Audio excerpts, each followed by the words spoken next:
কালকের থেকে তোমার ঈদের ছুটি। এই যে কিছু বাড়ি কাজ দিলাম, এগুলো কইরা রাখবা।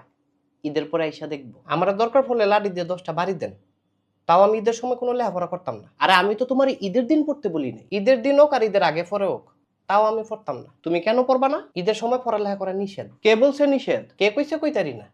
তো নিষেধ, তোমারে পড়ালেখা করতে হবে। আচ্ছা স্যার, আপনার একটা কথা কই। কি কথা?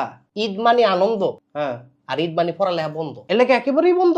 একেবারেই না, যতদিন আনন্দ ততদিন বন্ধ। এত আনন্দ করলে পড়ালেখা করবা কোন দিন? যেদিন আনন্দ শেষ হইব তার পরের দিন। আর এই আনন্দ শেষ হইব কোন দিন? এইটা আবার পরীক্ষার আগের দিন। আরে এমন করলে তো তুমি ফেল করবা। না স্যার, ইনশাল্লাহ করতাম না। তুমি যদি ফেল করো তাহলে তোমারে বাঁচাইবো কেডায়? আল্লাহ যদি আমারে পাস করায় তাহলে ঠেকাইবো কেডায়? শুধু পাস করলেই তো আর হবে না।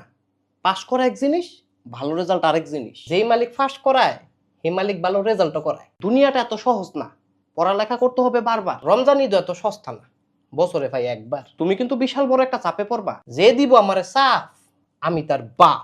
বাপ হওয়ার যাই হোক, পড়ালেখার কোনো বিকল্প নাই। আল্লাহ থাকতে আমার কোনো টেনশন নাই। আচ্ছা, এই বন্ধটাতে তুমি কি করবা? কিরমু আবার আনন্দ করবো? বন্ধু কিন্তু অনেক বড়, আমার আনন্দ তার চেয়ে বড়। আচ্ছা আনন্দ করো, ঠিক আছে, আনন্দের পাশাপাশি পড়ালেখাটাও করো। স্যার কাউয়ার ডেউয়া কোনোদিন এক জায়গায় থাকে না। পড়ালেখা কি তোমার কাছে ডেউয়া? না স্যার, পড়ালে আমার কাছে কাউয়া। আরে এমন করলে তুমি পরীক্ষা লিখবাটা কি? লেখা দিমু স্যার।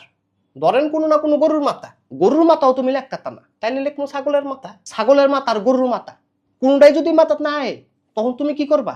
তখন লিখে দিমু স্যার আপনার মাথা। হাট বেটা।